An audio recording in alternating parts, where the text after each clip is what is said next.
Today we're going to be building the GitHub Pro view in SwiftUI. I've got a screenshot here of the GitHub Pro subscription view from their iOS app. I happen to know that it's built out in SwiftUI, so I figured why not build it out ourselves. It's a pretty important screen in GitHub's app and it'd be pretty cool to put it together. So if you're new to the channel, welcome. Start by hitting the like button and the subscribe button down below. Get pumped. Let's go ahead and build this out in SwiftUI. Alright, let's go ahead and get started by opening up Xcode and creating a new project here. We're going to stick with the iOS tab and select the app template. I'm going to go ahead and call this project GitHub Pro. You want to make sure your language is set to Swift and both your interface and lifecycle set to SwiftUI. Let's continue, save the project wherever you'd like. I'll toss it onto my desktop here. And let's go ahead and select a preview device here. Maybe we'll go with the 11 Pro Max. I'm going to close this right panel, hit resume, and expand our Xcode window. Now, before we get into actually updating our UI, I went ahead and actually screenshotted what the GitHub app shows for their premium screen. So one thing I'm going to do is actually open up this screenshot here, and we're going to use it as a reference as we go ahead and build. And that way we'll have something to work off of. So let me go ahead and actually make this a tad bit smaller. And I'm going to move this on over here as well so we have something to refer to continuously. So cool. So now that we've done that, let's start building this layout out. So it's pretty clear from the get-go that we're going to want a couple different things. So we're going to want a list of these features that are offered. We'll want the button at the bottom, some links, as well as the heading. So let's go ahead and build this one by one and we'll adjust and talk through each piece as needed. I'm going to start off at the top here, and the very first thing that we're going to want to add here is a vertical stack. Now in the vertical stack, the first thing we're going to want is our image. Now this image is going to have a system name, and we're going to go with the star .fill image, since that's what we got in the GitHub app. Now this star.fill is going to be resizable. We're going to add a foreground color of white. I'm going to go ahead and say clips a shape, and the shape we're going to clip it to is a circle. And let's see, we can go ahead and actually ignore the style. We don't really care about this too much. Let's go ahead and give this a background color of color.purple. And finally, we're going to go ahead and give it a fixed width and height. So let me go ahead and say perhaps 70 wide by 70 tall. And I also want this image to maintain its aspect ratio. So we're going to go ahead and say the aspect ratio modifier here, or we're going to say is fit. So if your preview isn't updating, you'll see a resume button here, but mine is updating. We're looking pretty good. So it looks like we have our star here, but we're not clipping it exactly to our shape. So let's actually move the clips to shape after we have assigned the background, and that's going to allow the background to be displayed before we have actually gone ahead and clipped it. I'm also going to move the frame up to be before our shape clip as well as before the color, and that'll go ahead and slot it in just like that. So let's go ahead and actually decrease the size of our image. I'm going to go ahead and maybe make it 35 by 35, and let's see what else we need to do here. So it's looking a little strange at the moment. Let me change our preview device here to be in dark mode, so it's a little closer to what we're looking at on the screenshot. So scheme here, I'm going to update to dark. And alright, so the image is a little small. We want it to be bigger, but we don't want the image view's image itself to be bigger. We just want the circle to be bigger. So there are a variety of ways you can go about solving this. So the way that I'm going to go about solving this is by using a ZStack. So instead of clipping this and assigning its background color, what we're going to actually do is we're going to nest all of this stuff inside of the ZStack, and we're going to throw a circle below the image. So on this ZStack, we're going to say circle. I'm going to go ahead and give it a background color, and this is going to be color.purple. On top of the circle, we're going to have the image just like that. And right now everything's looking awfully strange, and the reason being is because we haven't actually set a frame. So I'm going to go ahead and take this frame here, and drop that in like so as well to make sure our circle is nice and small. Now let's see what else is going on here. Now instead of this being a background, it needs to actually be the foreground color is what I'm looking for. You can alternatively use the fill modifier, but if you update that to foreground, you'll see that it'll actually be a circle. So now that we've got the circle, we can actually make this a tad bit bigger, and we're going to decrease the size of the image so it fits nice and snug inside of the actual circle itself. Alright, making progress. So we've got this circle now. Looks pretty similar to the circle that GitHub has. We got to work on alignments and all that good stuff. So let's go ahead and figure out how we're going to do that. So I'm going to go ahead and abstract this whole view.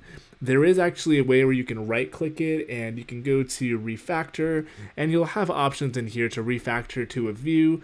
Xcode will automate it for you. We're going to do it manually so we see how it's done. So I'm going to go ahead and call this a circle view, and I'm going to go ahead and stick it right down here. So we're going to say our circle view is going to be a view var body some view, just like any SwiftUI view, and we'll go ahead and paste all that good stuff in. Make sure you don't have a typo. So now that we've got this settled in here, the next thing that we want right below it is a label for GitHub Pro, so we can let our users know, what they're actually looking at. That's pretty simple. We're going to have simply a text label here. It's going to be GitHub Pro. We're going to go ahead and bold our text since it is our heading. That H there should be capitalized. So I'm going to go ahead and do that as well. And let's also go ahead and add a font modifier, and we're going to say system fonts, and you can go ahead and use a size, weight, and design. And the one that I particularly care about is maybe 32. Let's actually drop the bold since we're going to use this here for medium, and the design is going to be default. So let's see what that's going to end up looking like here. If you don't see your update in the simulator preview, go ahead and hit resume, and you'll see it compile again. Sometimes the simulator is a little finicky. If you have issues with it, you just got to hit resume 1 or 2 times. Just be patient with it, and it will in fact show up. So looking pretty good. I think our font weight, we can go a little bolder. We can update medium to be bold, and that'll give us something closer to what GitHub is using here. So let me actually decrease the size of our circle here as well. It looks like theirs is a tad bit smaller, and let's start working on alignment. Now, how do we align everything? So in our vertical stack, there's a couple ways we can align. So we actually have a alignment argument here, and we can say align everything to be leading, and this will update everything to be left aligned just like that. And as we get wider and wider content, you're going to start to see things expand and be more outwards. So let's continue down, and I'm going to copy this text, and we're going to drop it right down below since this is where we're going to want the next label. You can see here in the screenshot that it is definitely smaller, and I want to say that the color is maybe a slightly less white version. Might be actually some opacity here as well. So let me actually drop the size here to 22. We'll keep that bold. However, one thing we're going to do is we're going to set opacity to 0.9. You could alternatively make it a gray color, but I think opacity gives us the nice look that we want. Now let's go ahead and update the text. So the text here is going to be get advanced tools for your private repositories with GitHub Pro. Let's go ahead and type that in. So let me fix that space. Get advanced tools. Let's make sure we don't have weird spaces in here. For your private repositories with GitHub, capital H, Pro, and looks like they have a period at the end as well. So let's make sure I spelled that all correctly. Looks pretty good.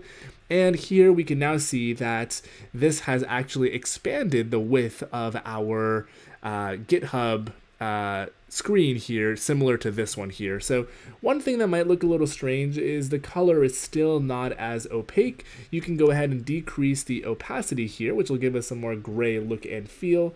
Of course, you can alternatively change the actual color as well. The other thing I'm going to go ahead and do here is introduce a smidge of padding. It seems like on GitHub's app here, they have vertical padding here. Now we don't only want padding on every single side. We only want it for the top. So I'm going to go ahead and say add some padding to the top of maybe 6 points. And that's starting to look a whole lot better. So we've got the nice circle at the top, GitHub Pro, and we've got our description below it as well. So the next thing we could go ahead and do is abstract both of these labels. I'm going to go ahead and call this header labels. And let's go ahead and toss this into its own view, starting to make things more modular, and hopefully that'll help us maintain the code more so. So here this is going to be a body, some view, and I'm going to toss in those 2 labels, literally copy and pasting it just like that. Now, the next thing that we want, and by the way, if it doesn't show up on your preview, you probably have a silly typo like I do here. So this is header labels. We forgot the S there for plurality. So go ahead and correct that, hit resume, and your preview should go ahead and update. So just bear with this here while our preview decides to get its life together, and we'll continue on with our screenshot here. All right, cool. So there is our header labels. The next thing that we want is a list of all of these items that are, the benefits of getting GitHub Pro. So how do we want to accomplish this? Well, we could just do a for each inside of a scroll view, and that's one way we could accomplish it. Another way we could accomplish it is by doing a list, and a list for each of the entries could go ahead and show, the actual text and the image. So both ways are in fact valid. Let's try it with the scroll view, and we'll go ahead and tweak it if we need to be a list. Now, one thing you guys might be wondering, how come we didn't put everything inside the scroll view? Don't we want everything to be scrollable? Well, the answer is yes and no. So imagine what happens if you're on a smaller device where you don't have the vertical space that you would on, a larger device like the one that we've got here. What would actually end up showing up on the screen? Well, you wouldn't actually see the button here to subscribe that says, $3.99 per month. And that would be something the user would need to scroll to. So by adding a scroll view for just the middle content here, you make your UI such that the thing that's going to get cut off and become scrollable is the stuff in the middle here. So it's a little bit of a design trade-off, and it's very, very subjective, admittedly, but hopefully you can find something that, fits your look and design for your app. So I'm going to go ahead and add some padding onto our vertical stack here as well, since we have gone ahead and the scroll view has pushed everything up. And let's go ahead and add all this jazz in. So how do we actually show this? We're going to add an array on here of features, and we're going to do a for each over features, and that's how we're going to render out each of those labels, so that way we're not, copy and pasting a single text label over and over. So let me actually move this image slightly over so we can see it as we are typing over here on the left-hand side, and we'll type it in line. So the first one here is GitHub support via email. So let's go ahead and figure that out via email. And let's see if they have periods. I don't believe those bullets have periods. Let's go ahead and do another one. Required pull request reviewers. Let's do one more, and maybe we'll just do a couple of them in case we don't want to do them all. Let's add the Q in there. And let's see, we've got a couple. So GitHub pages and wikis. Let me go ahead and do those. GitHub pages. We'll also go ahead and do wiki. And it looks like my keyboard is not playing nice because I keep missing a key for every line. So we have wikis, plural. Let's see which other ones we'd like to include here. We'll say protected branches and code owners. So protected branches. We'll add one more here for code owners. And let me add one or two more since we've almost got them all. So this last one is pretty long, so we're going to be lazy and skip that one. The one that I skipped here is multiple pull request reviewers, as well as auto-linked references. So let me add those. So here we're going to say auto-linked references, and final one is going to be multiple pull request reviewers. Let's go ahead and get rid of that extra space, and let's go ahead and get rid of that extra space, and we should be good to go with our features array. Now what we can actually do is do a for loop, a for each loop I should say, over this. So we're going to say for, and this is going to be for each of the features here, where ID is going to be self, in other words, that feature string. Here we can say feature in, just like that. And now we can get away with simply doing a text and drop in the feature just like that. And now, hopefully, once your preview decides to update, let's go ahead and hit resume, you should see a list of those features. Now, it looks super duper wonky, and that's because we need to do a couple things. We need to, first of all, left align all of this. We also need to go ahead and make sure we add an image on the left-hand side of this. So how do we go ahead and do that? Now, there's a couple different ways. We're going to leverage a horizontal stack. So let me close the left panel here so we have a little bit more room. We're going to go ahead and say HStack. I'm going to drop in the text, and we're going to put a spacer on the right-hand side. And what that's going to do is it's going to push everything to the left. So that's looking pretty good. Now we want the fonts to maybe be a smidge bigger, and we also want to add a little bit of vertical padding. So let me go ahead and add padding to the horizontal stack in itself. And that'll go ahead and space everything out quite a bit. You might want to reduce the vertical padding, so the top padding. So here we could go ahead and say top padding, and I'll maybe reduce this down to 3. And let's see, that should push everything closer together. And let me actually decrease that even a little bit more. So we could go ahead and maybe make this 1. Let's see what that's looking like. If you find that your top padding even at 1 is too far apart, you can also decrease the bottom padding, is why, that's the reason that everything is so far apart. You'll see the second that you make that 1, things look, more cramped together. The other thing you could do is specify the left, right, top, and bottom. So I believe here we would have leading. This one here will be trailing. You can specify these as well individually if you want to have a custom controlled value for each of these. So we'll go ahead and say 4 and 4. And instead of having 1 and 1 for top and bottom, maybe we'll go ahead and say 2 and 2, or maybe 3 and 3 we'll try. And you can, of course, keep tweaking that to meet your needs. So I think we'll probably want a little bit more, but before I even continue, let's go ahead and add an image here for each of these rows, since that's going to influence, how much padding that we want. So once again, we're going to use a system name, and we're going to use checkmark.circle. So we're not going to use exactly the one that GitHub is using, but we are going to use this one here. So this is looking pretty good. We've got some spacing between it. Now let's go ahead and add a little bit of padding to the right of it. So I'm going to say padding. Here we're going to go ahead and say the trailing padding is what I'm looking for. We're going to maybe go ahead and say 6. And you'll see that the text moves over to the right since we've added the padding there.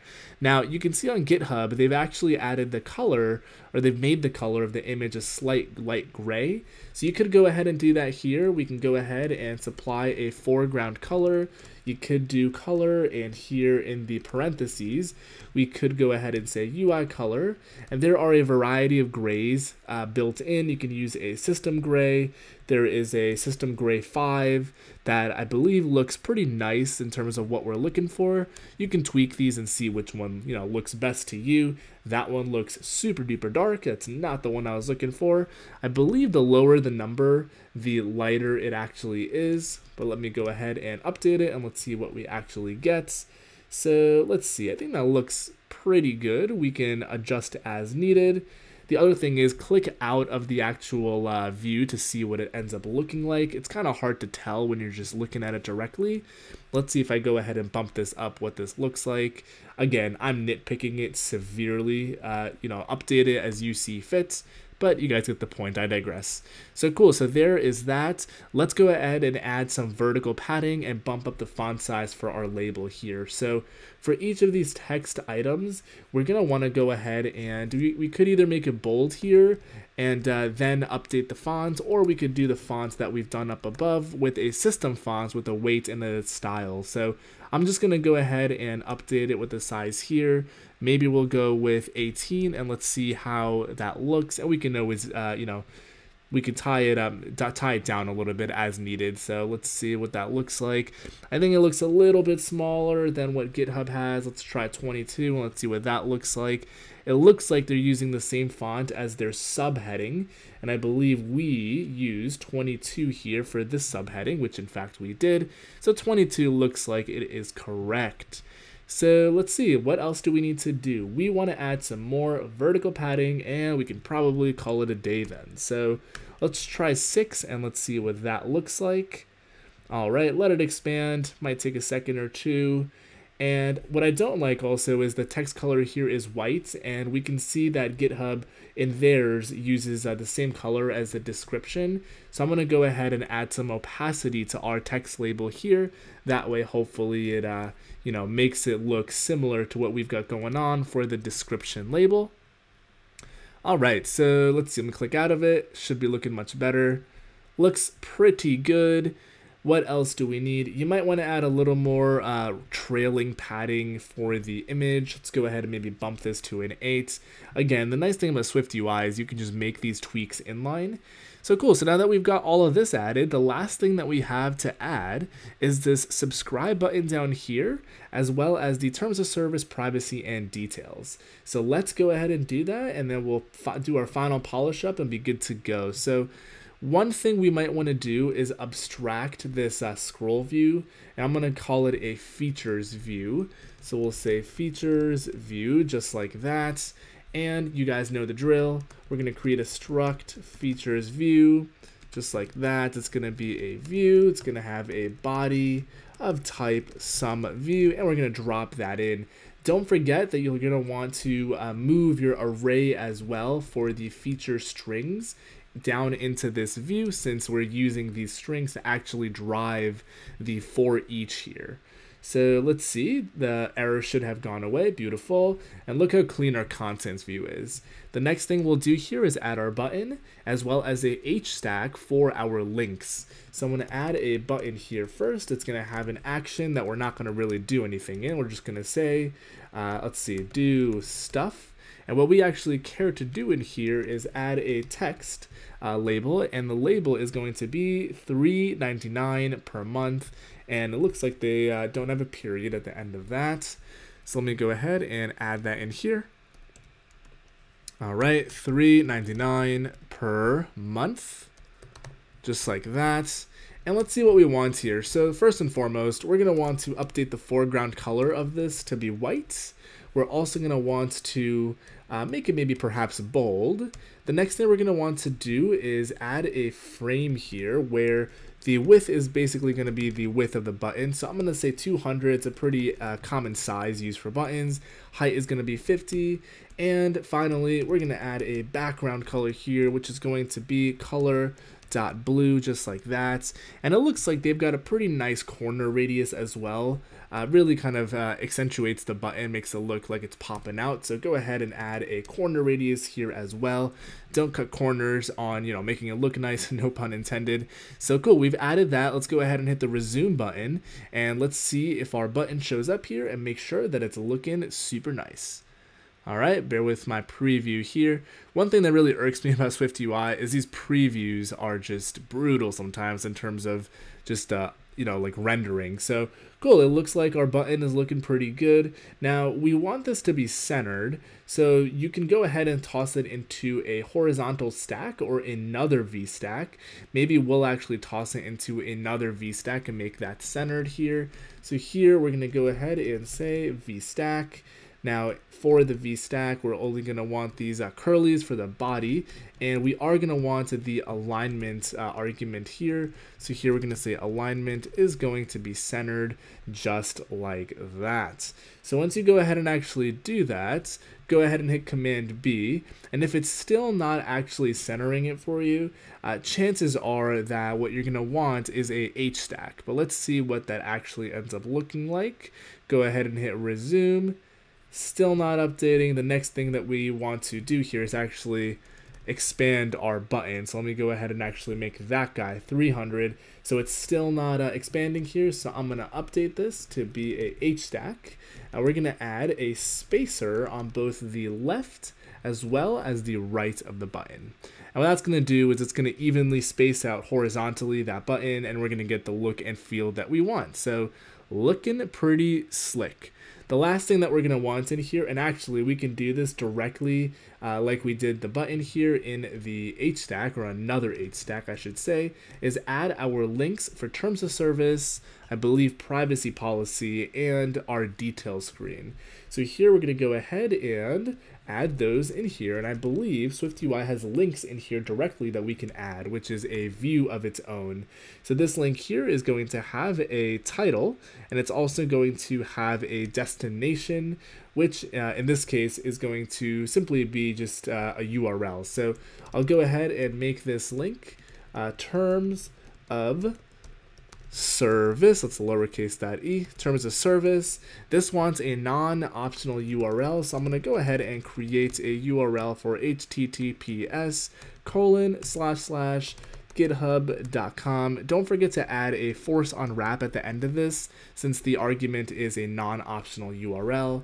Next up, we're going to copy and paste this 2 more times, one for the privacy policy and next for details. So here we're going to have privacy policy. I'm not going to update the URL since that's not really the point of today's video. This one will be details, and we should have those links right below our button. So looking pretty good. Now finally, we're going to go ahead and say we want to add a spacer on the left hand side as well as the right hand side of our horizontal stack elements, pushing everything to the middle. And I'm going to add a little bit of padding to this horizontal stack in itself so it has a little bit of room to breathe from our button. So cool, so there are our links.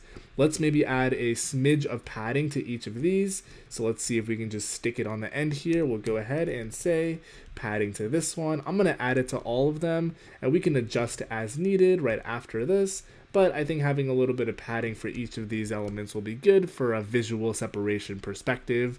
So once you've added padding to all of them, it might actually line wrap and do that, which is not what we want. So let me go ahead and stick a 3 in each of these to limit how much padding we're actually adding here.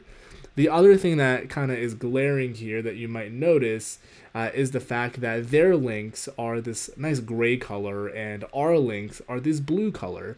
You'll also notice that we're missing this last bullet point here, so it looks a little bit off. So one thing that we could do is add some bottom padding to our header labels. So to our header labels view here, I'm going to add some padding for the bottom, and maybe we'll go with, whoops, we don't want a string here. Maybe we'll go with 8, and that'll push all of these features down.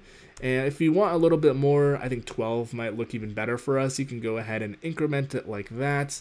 And now that we've got that done, the last thing left to do here is update the foreground color of our link. So we're going to say color, and let's see if we can find a gray in here. Looks like we have one at our disposal. Let's go ahead and update that, and let's see what that looks like. All right, I think that looks pretty good. So let's go ahead and copy and paste that with the other links, and we'll run it in a simulator, make sure everything's looking nice, and we'll wrap it up. So cool, so we've got this pasted. Our preview is looking pretty darn sweet here. Now, there's a couple of things that we would want to polish. I think their circle, again, is still a tad bit smaller than ours. I also think their color is obviously different. They use a darker colored gray. Let's go ahead and actually just give this a run in the simulator and make sure that things are looking, similar to what GitHub has going on. So I believe GitHub actually does use SwiftUI to build out this page while the rest of their app is written in UI kits, which is kind of what prompted me to do this video. I figured it'd be kind of cool to, make the page in GitHub's app that drives revenue for them. It's clearly a super duper important part of their application, and boom, we've got basically what GitHub has going on. So couple glaring differences. One, we were lazy and didn't type out this last bullet point. 2, their button looks to be wider while we've hard-coded it to, I believe, 300 wide. Our links down here don't actually do anything. They'll open up github.com. And of course, our circle and padding and some of that stuff is slightly different. So overall, I think we've gotten pretty close, and I think this video, hopefully, if it didn't already to you, shows the power of SwiftUI and how simple it is to create and preview live your user interface as you iterate and mock it out. So that is all I've got for this video, guys. Drop a like down below if you haven't done so already. Comments if you've got any questions. Let me know if you guys are using SwiftUI. I always find it interesting to hear what people are working on. And of course, hit subscribe if you want to stick around for more iOS and SwiftUI content. Thanks again for watching. I will catch you on the next one.